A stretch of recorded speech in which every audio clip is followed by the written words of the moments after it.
So we were out enjoying a great morning ride, reviewing a motorcycle when the bike that I was on didn't handle like it should. Yes, and then you ended up getting not one, but 2 punctures on my bike.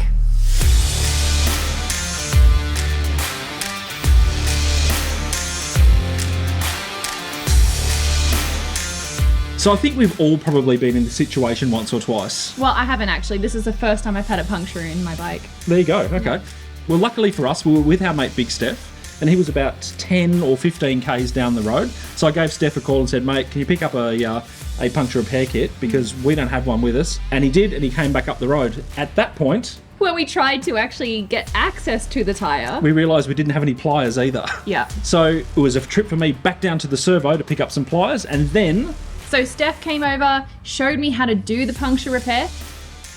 Well, you should be able to just push it in, and yeah, you might give it a bit of a twist to help it go in, but the idea is to just, you're essentially reaming the hole to make it nice and round.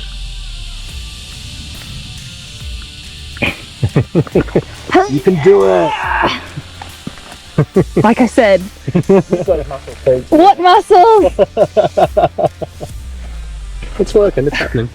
So, like I said, I've never done one before. I haven't even looked at one up. I haven't been around when one's been done. So it was just excellent for him to sort of show me what goes where and how. And I was actually able to sort of do most of it. Yeah. But it was actually great having, I will mention Steph is also a mechanic, a bike mechanic. So he's the best person to be with when you get a puncture in your bike. Or any issue with your bike, really. True. It's amazing what you can fix with a pair of pliers and a set of cable ties. Yes, Ross was very helpful. He just filmed. Yeah, it's as you do. So at that point, we realised we had no way to pump up the tyre. So it was a very cautious ride for you on your MT-07 down into Wiseman's Ferry. That was very interesting because it was the first time that I've ridden with a flat tyre, but it was also fine because I had a rider in front and a rider behind, and everyone had their hazard lights on, and it just felt like a safe and very contained way to get your way down there.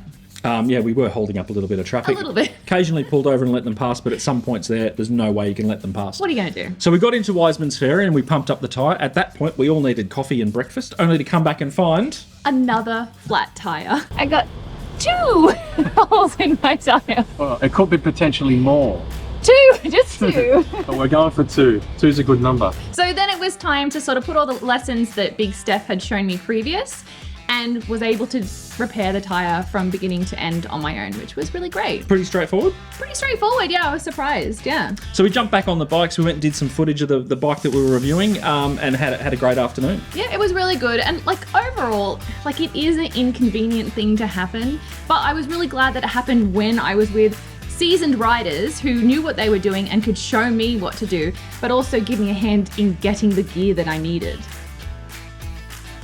So when I got home, I immediately looked up tyre puncture repair kits as well as battery-operated pumps, and I found these guys here. And I'll put a link in the description below. So basically, the puncture repair tool has the reaming tool. It's got a pair of pliers, which was really handy. It's got the plugs, and it's got a little knife just to cut off the excess of the plug. Nice. And the pump, which is battery-operated, and you can charge it via USB. I'm told that the battery will last long enough to pump up 4 car tyres.